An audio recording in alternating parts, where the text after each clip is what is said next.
The world's attention is fixed on Beijing as a remarkable procession of Western leaders. German Chancellor, French President, British Prime Minister, and top US officials arrive in rapid succession. Their planes touch down one after another, each arrival signaling the gravity of the moment. The air is thick with anticipation, and the eyes of the world are glued to the unfolding drama in China's capital. This isn't business as usual.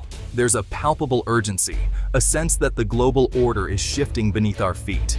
The pace is relentless, the stakes unmistakably high, and the mood among officials is tense and focused.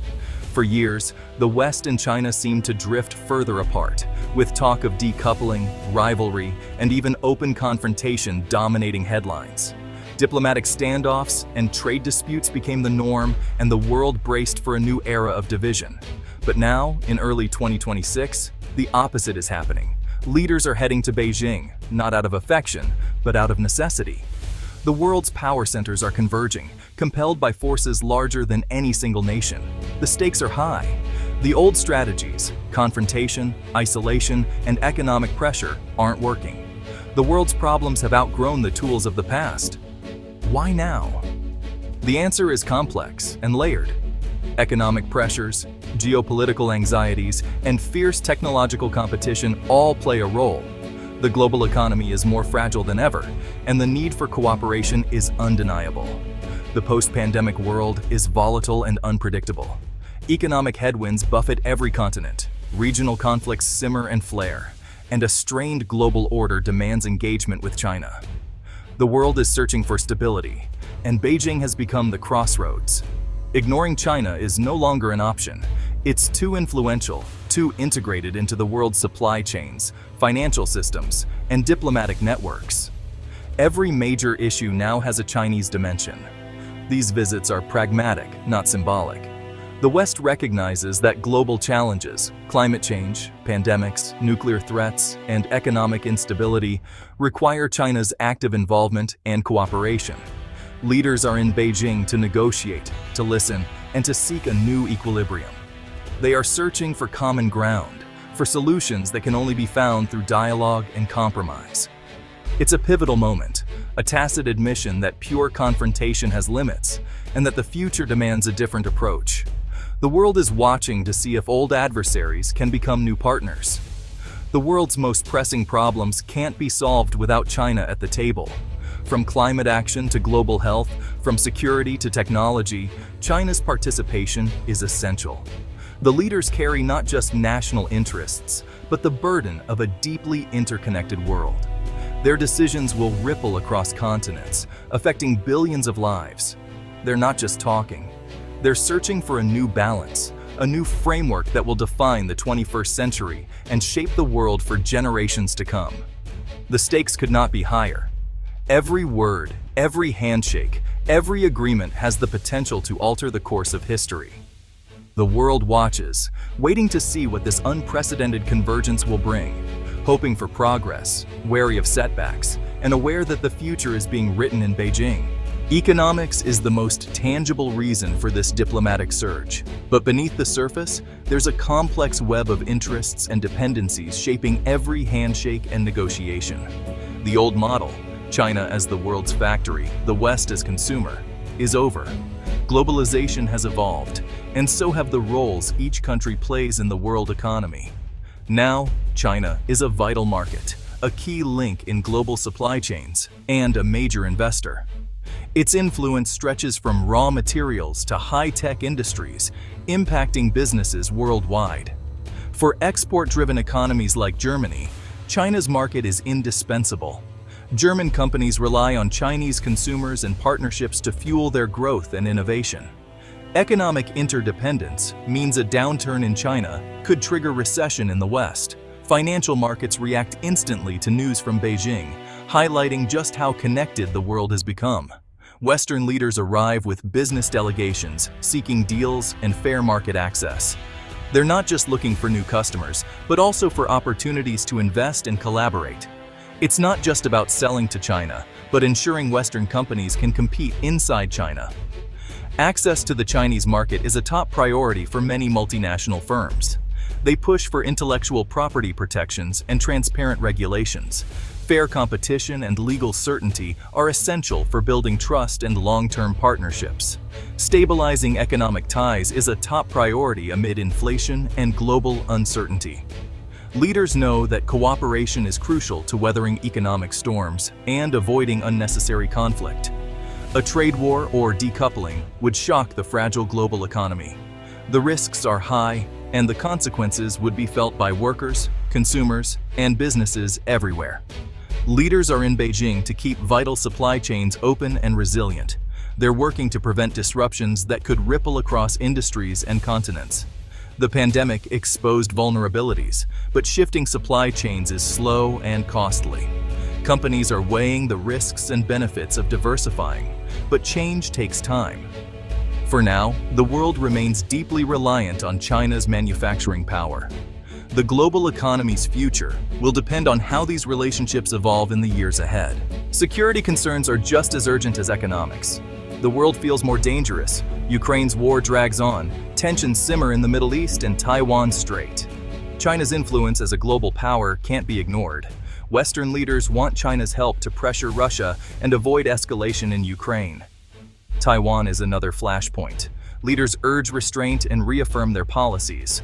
Dialogue is essential to reduce miscalculation and keep communication open. On nuclear non-proliferation and counterterrorism, China's cooperation is vital. These visits seek common ground to build a more stable global order. Technology is the third driver of this diplomatic rush. The US and China are locked in fierce competition over AI, quantum computing, and green energy. Western leaders want to maintain their edge while managing interdependence. Export controls and tech restrictions are on the table, but total decoupling isn't realistic. Europe seeks its own path, cooperating on green tech, but wary of digital security risks. The battle is about values, too. Open internet versus cyber sovereignty. These meetings set the terms for future tech engagement and digital governance. The stakes: whether tomorrow's technologies promote freedom or authoritarianism. The digital rivalry is now a central front in global politics. Inside Beijing's Great Hall, the atmosphere is formal, tense. These are not friendly chats, but strategic negotiations. Leaders praise past ties, then press for fair market access and raise tough issues. CEOs voice concerns about forced tech transfers and subsidies. The Chinese side responds with reassurances and firm rebuttals, stressing mutual respect. On security, Western leaders urge China to play a constructive role in Ukraine. China calls for political solutions, avoiding direct criticism of Russia. No breakthroughs, but the dialogue itself is crucial, preventing miscalculation and clarifying positions. These meetings keep vital channels open in a tense world. The German Chancellor's visit epitomizes economic pragmatism. Germany's prosperity is tied to China, especially in autos, chemicals, and manufacturing. Decoupling would be economic self-harm. The Chancellor's agenda: protect German interests, ensure companies can compete, and push for fairness. The message is engagement, not confrontation. De-risking, not decoupling. Ministers raise tough issues, but the focus is on mutual benefit. Germany's approach is a balancing act: economic opportunity versus geopolitical risk. Critics want a tougher stance, but Berlin sees engagement as the only realistic path. Germany's prosperity depends on a stable global order. Keeping communication open is seen as the best way to influence China. It's a strategy born of necessity, not idealism. The French president's visit reflects France's quest for strategic autonomy. France wants Europe to be an independent force, not just a US follower. In Beijing, the French president emphasizes Europe's unique interests and identity. The message: Europe will chart its own course with China. On tech, France pushes for European champions. On security, for stronger European defense. The goal is recognition of Europe as a global player, not just a bystander. Divisions within Europe remain, but France bets on a multipolar future. The visit is a bold move to shape Europe's role in the new global order. For the United States, managing its relationship with China is a high-wire act, one that requires constant vigilance, careful calculation, and a steady hand. China is America's top strategic competitor, challenging US influence on the world stage. Yet, the two countries are deeply entangled. with their economies, technologies, and even their futures closely linked. The U.S. delegation's message is clear: set firm red lines on issues like Taiwan, the South China Sea, and cyber attacks, making it known that certain boundaries cannot be crossed. The United States will protect its security interests and compete vigorously, using every tool at its disposal to maintain its edge. But at the same time, cooperation is essential on global challenges like climate change, the fentanyl crisis, and ensuring financial stability in an interconnected world. The approach is often described as small yard, high fence, protecting critical technologies and national security, while still engaging with China in other areas where interests align. These meetings are rarely easy. There are tough conversations, sharp accusations, and pushback from both sides, reflecting the deep mistrust that exists. Yet the fact that dialogue continues at all is significant. It shows a willingness to keep channels open, even when tensions run high. Both sides ultimately want to avoid open conflict and keep the relationship stable, recognizing the risks of escalation.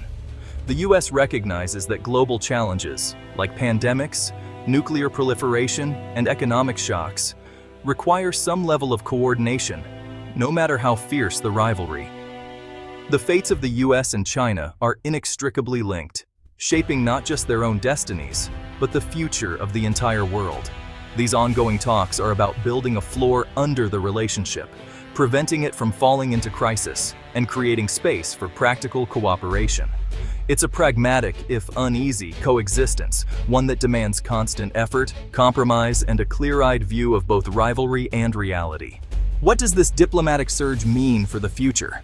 A grand bargain is unlikely. Rivalry and competition will persist, but tactics are shifting. Megaphone diplomacy is giving way to direct, pragmatic engagement. Western nations are tailoring their China strategies to national interests. Competition, confrontation, and cooperation will coexist. For China, this is both a challenge and an opportunity to shape the global order. Both sides recognize the danger of a complete breakdown. This may be the end of the beginning, a new, more mature phase in China-West relations.